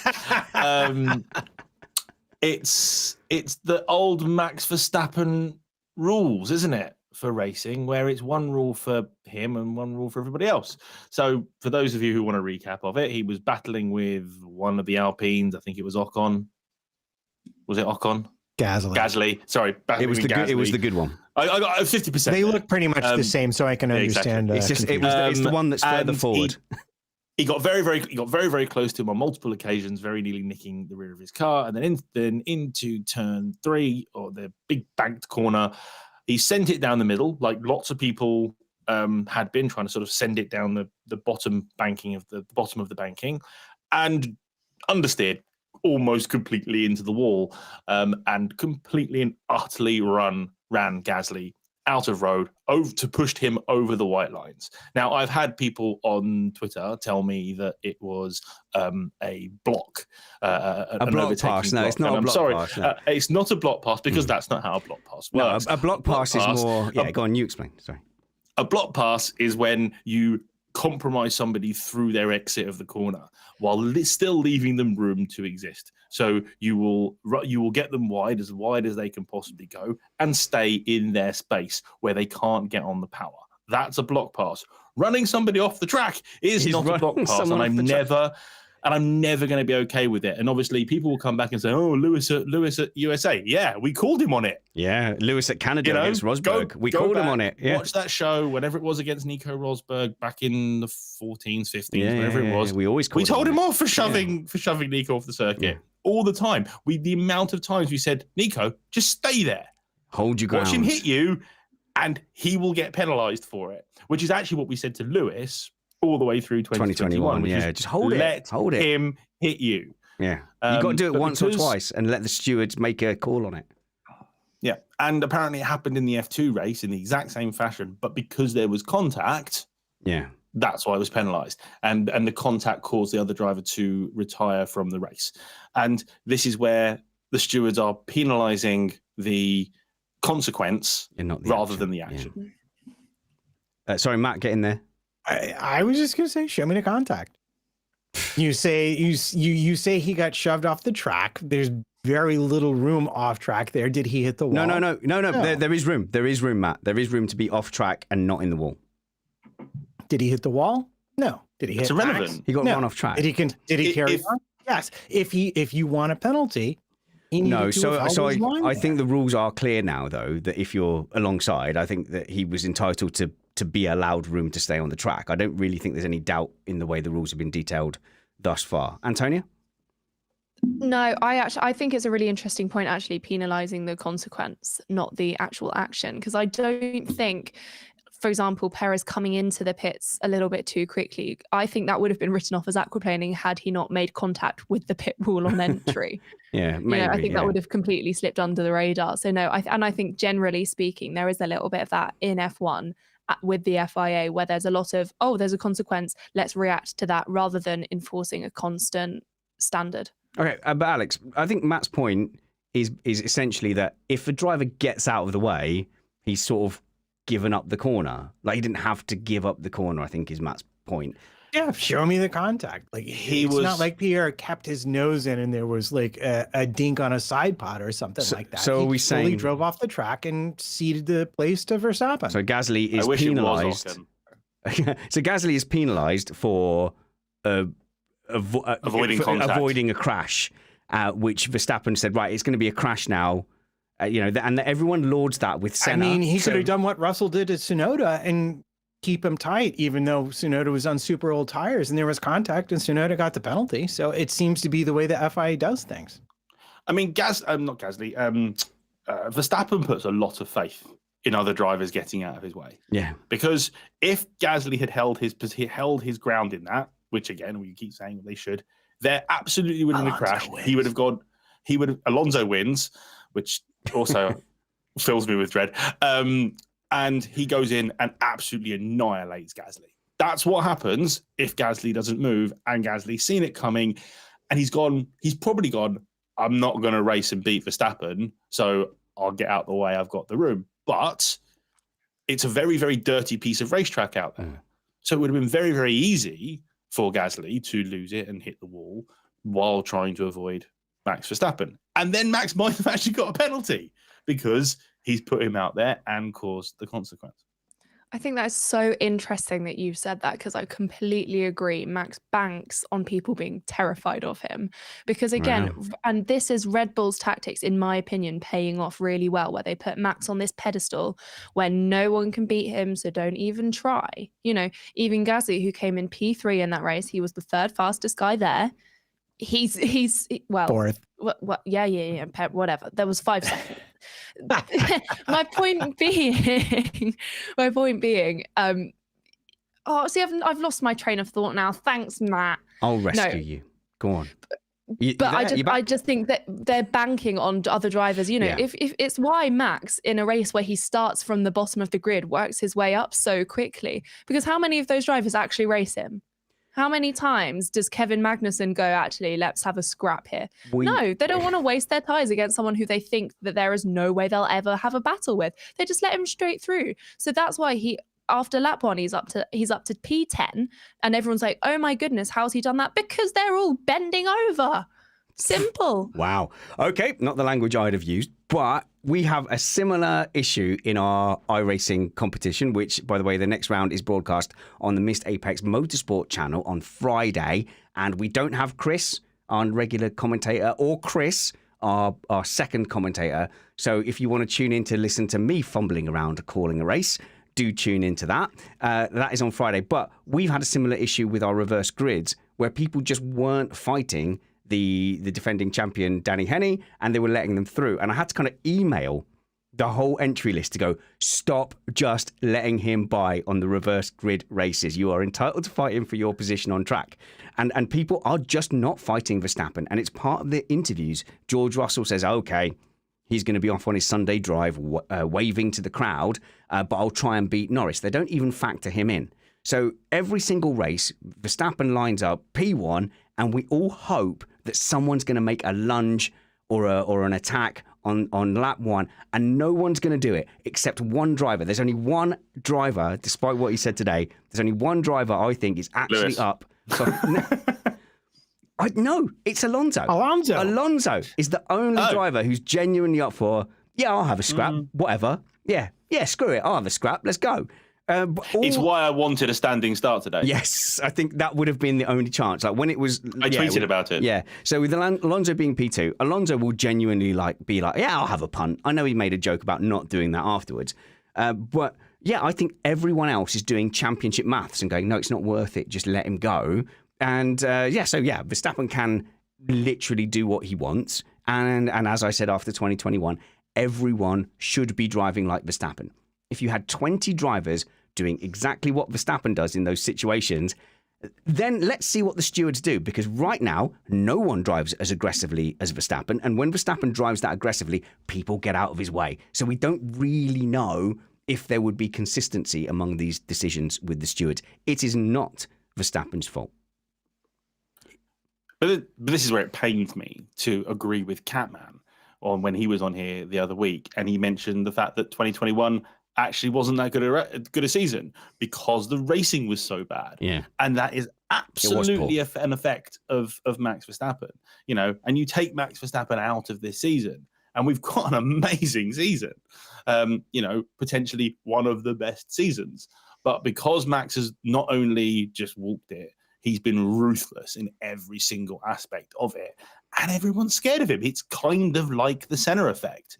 But the difference was back when Senna was doing it, there was a bigger chance of death if you decided to crash with Ayrton Senna.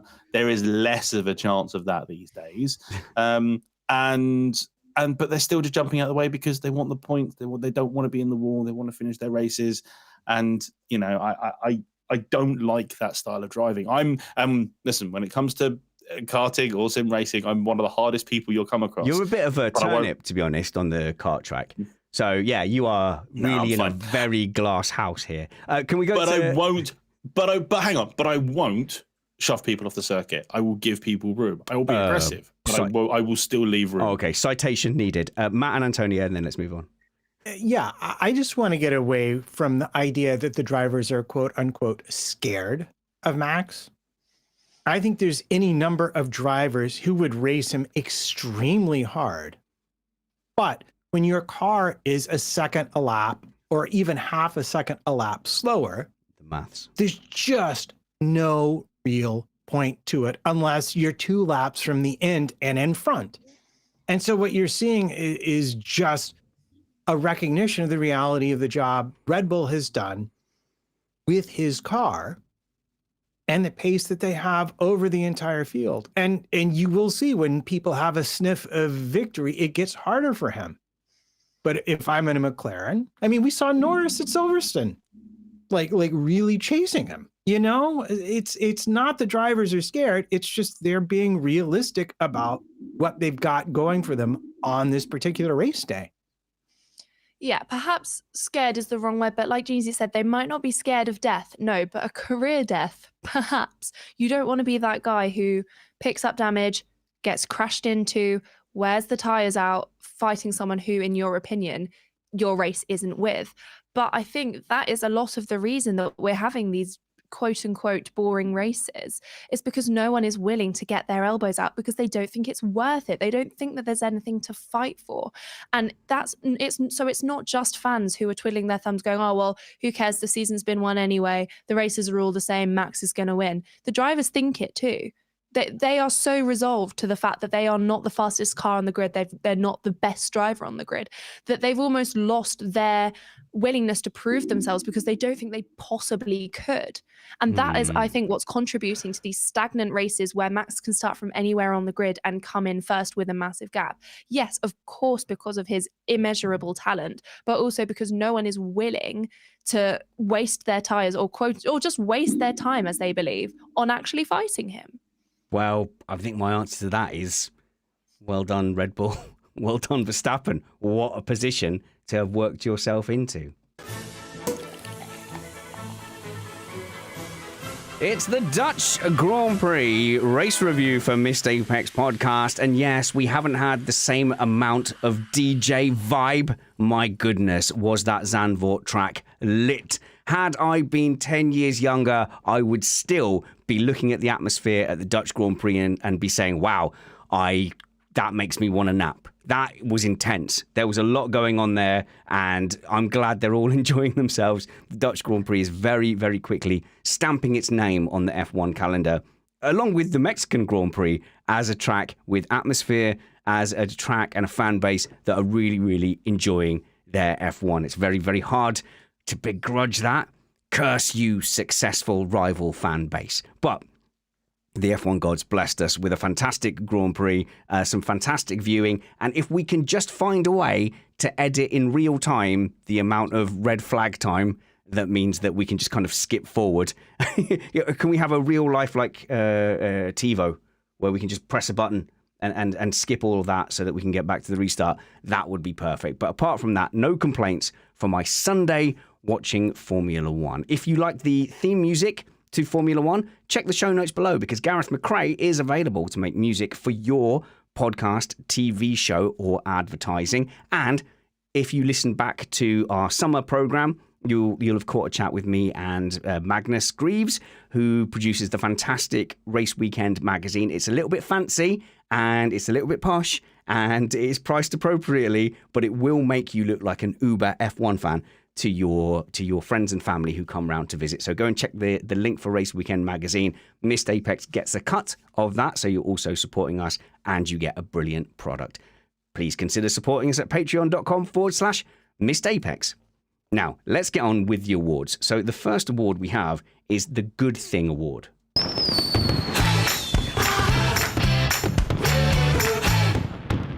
Okay, so I'm going to look around the panel and see who's been the brightest ray of positivity on the panel. And alarmingly, it's been Matt. So Matt, you've been the most positive person. Who's your good thing? Oh my God. I know, this is shocking. Have you been drinking? No, but I'm second. I'm the second most positive person on this show. So you and me get to go first with the Good Thing Awards. After you. I'm going to go with Williams and Alex Albon in particular. They have shown the world that they have recovered from the depths of finishing dead last in Formula One. And Albon in particular, I want to hold out as a model to all Formula One drivers, because he went up to the microphone today and said, well, we need to understand what's happening here. But there was this thing where in all the low speed corners, we had a headwind. So I think we've got some new information to deal with. Could every driver just please, send me telemetry, the reports from your engineers post-race? It would just help me a lot. And I promise I will tell no one. Yeah, I'll keep it to myself. But it's finding the positive even when it doesn't quite, go to your liking. So I spent a whole week producing a short audiobook. I got 95% of the way in, and Matt, I called you to cry about it. And then the project got cancelled. Like the last chapter, it got cancelled. And it's easy to be crushed about that. But actually, I learned loads about the process. I learned quite a lot about how I use this particular microphone, for example. And so hopefully that will advance the podcast and future audiobooks. So if he's in that positive mindset where, we qualified fourth, we didn't end up on the podium, but look, we're discovering things about these nuanced parts of our car in this particular situation.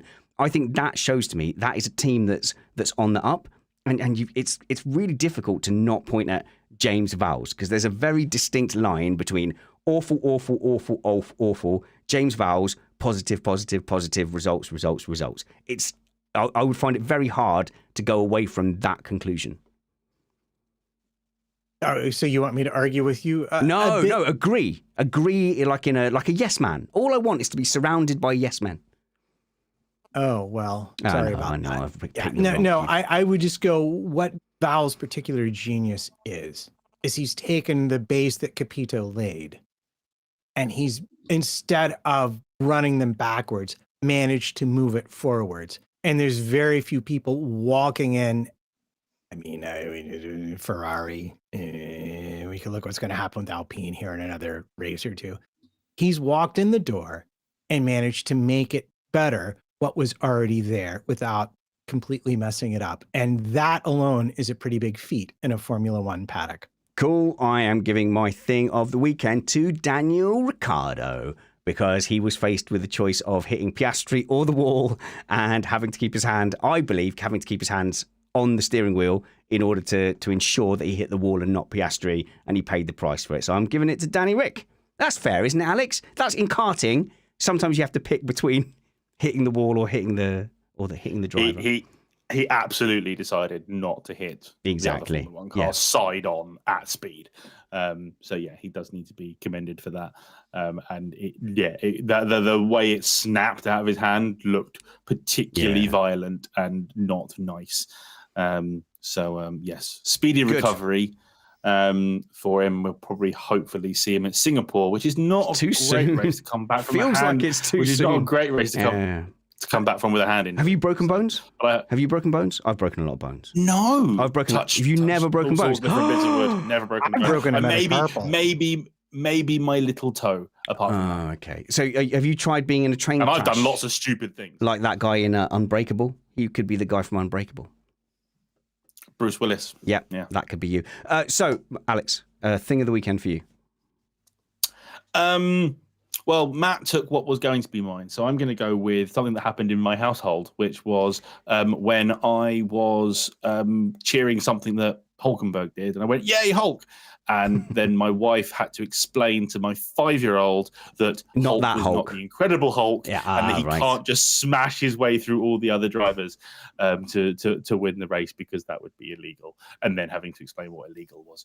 That's my thing of the weekend because Matt stole it from me and I had nothing else. Fair enough. Rob Asher in the live chat says, "Are we sure Danny wasn't aiming for Oscar and just missed?" That's mean. That is mean. Speaking of mean, Antonia Rankin, TikTok sensation. How's the TikToks going? People still tuning in? Yeah. Yeah. Is it all right? They're still what? Good. 14 seconds. It would be better if you were nice to me. Are they like 14 seconds long? Your TikToks like, "Hey, I think the F1 race was good today," and then like an outro music, and then that's it. Yeah.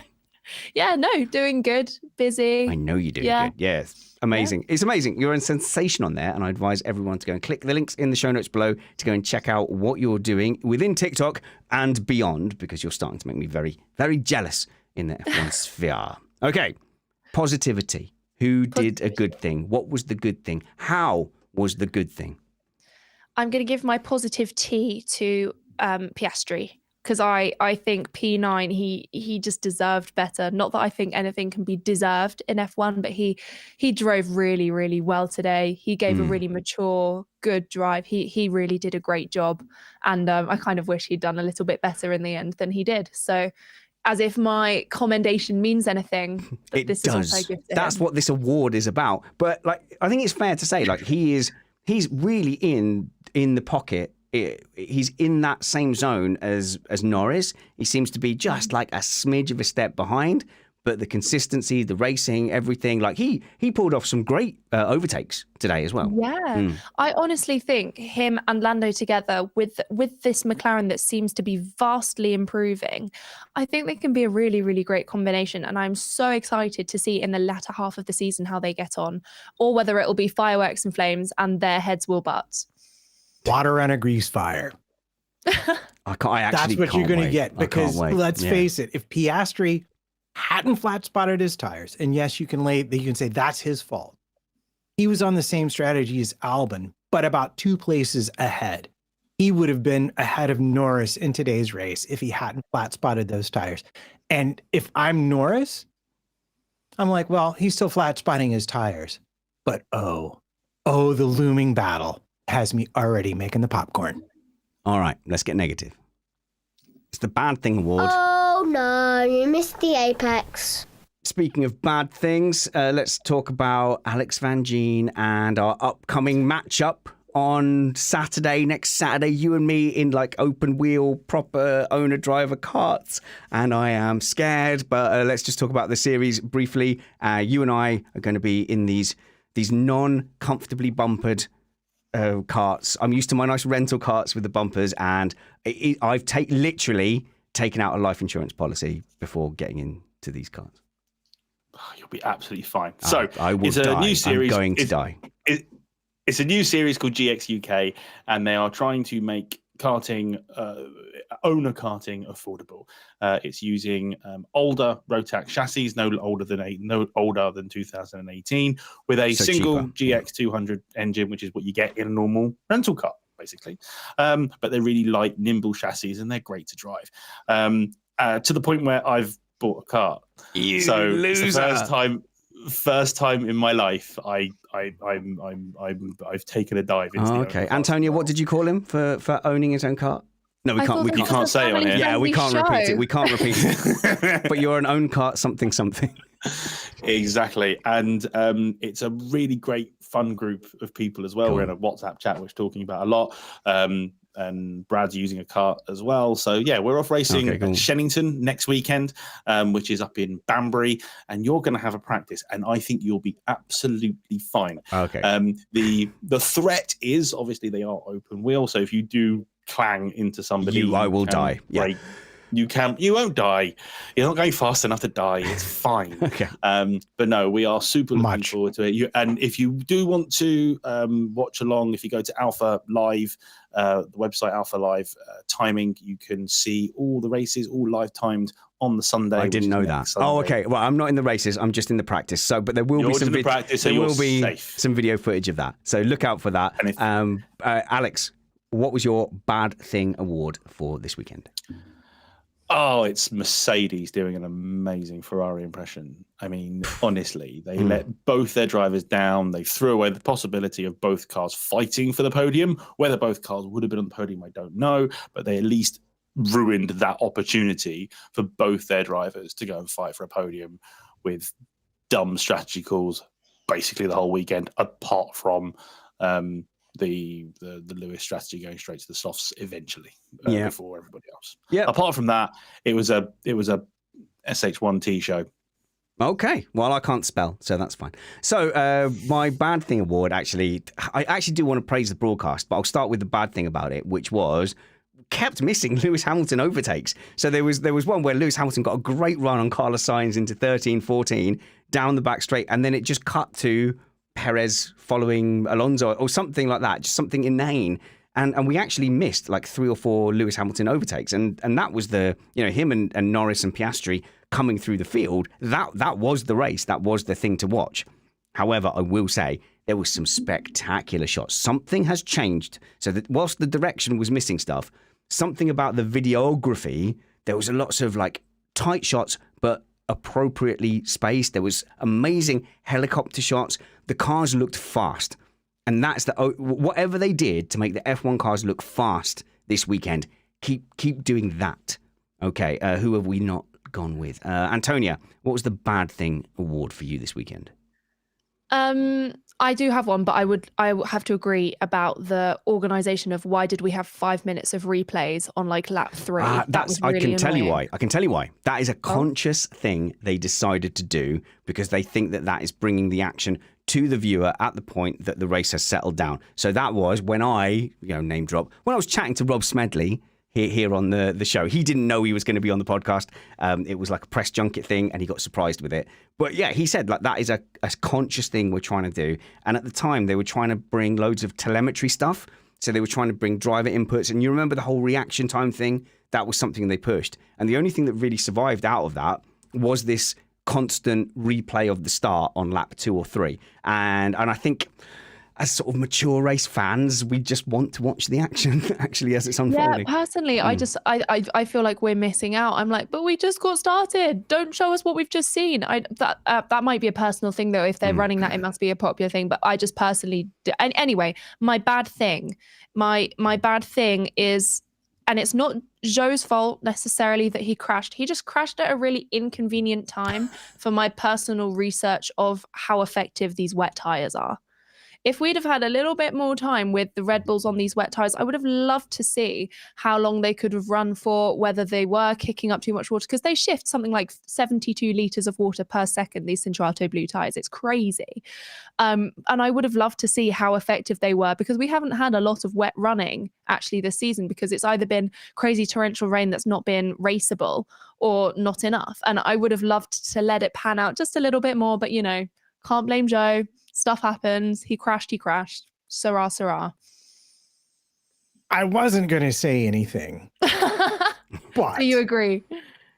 But because you have backdoored Ocon into the conversation again, I would point out that he was the first person on the wet tires, and the crash of Zhou absolutely killed any chance he had of making up the late pit stop that he and Albon had.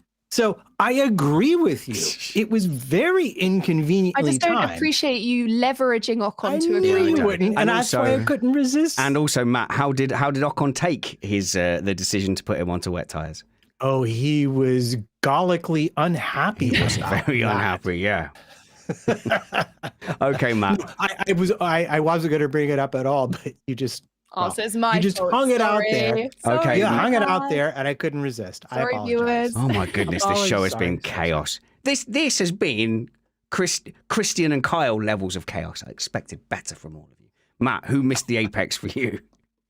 I've been going over my my pit stops and looking at it, and really, when you come down to it, I got to be kind of angry at good old Charlie Leclerc. I know we didn't do the whose fault is it anyway, but in these conditions, the Ferrari was very challenging to drive, but not impossible. I mean, you had Carlos finishing fifth. And I went and I looked at that incident between him and Norris. And hang on, wait, what was your conclusion? Whose fault is it?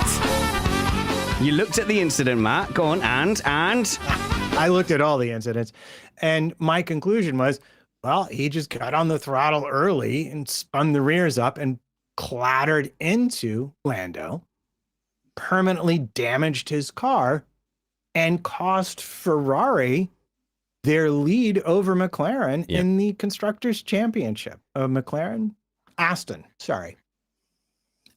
in the Constructors' Championship. And this is why, as talented a driver as he is, it's entirely difficult yet to take him seriously as a contender for a championship if he's given the car, because he just keeps on doing little things like this. Yeah, man. He always seems to just push it that 101%. And he crashed in qualifying. Yep. And he crashed in qualifying as well. Yeah, let's stick. And was constantly off the road all weekend. Leclerc is fast enough to be brilliant. He isn't consistent enough to be brilliant. Can I defend a little bit, because Sainz was also kept going off on turn one. So it's a hard car. Yeah, that car is difficult to drive, and like the fact that they got to Q3. It's not just this season. No, you're right. But when Leclerc hit the wall in Q3, I went, oh, they've done well to get this far without wrapping Armco around them. Yeah. So no, I'm sorry. Leclerc has a history at the moment of just been in the car. He is a crasher, especially in practice, which can't help anything to do with development on the cars going forwards. Do they want to give him parts because he might wreck them? I really like Leclerc. I think he's a really nice guy. I think he's mega fast, like properly mega fast. But he just is in these kind of positions far too often. And you don't. And Lewis got it out of his system early. Max got it out of his system early, and they went on to be greats. Leclerc has still got it, and he is in the position where he is the lead driver at one of the most historic team in Formula One, and he keeps going off, and he's about to sign another massive deal, maybe. Oh, let's hope not. Look, Madness. Look, this is, by the way, an example to any F1 content creators. If you want to completely slate someone, start off by saying, I think they seem nice, and then continue with the character assassination. So someone who I think is a very, very nice guy is Alex Van Geen, and you should go and follow him at Alex Van Geen, VANGEEN. I'm even trying to do more on Instagram now as well. He don't worry, he won't follow through with that. But do go and follow him on Instagram and look out for us going head to head in practice in karting. I got to say, he is a super nice guy. He barely hit me at all at the last karting event. Yeah. I haven't been to a karting event in ages. What are you talking about?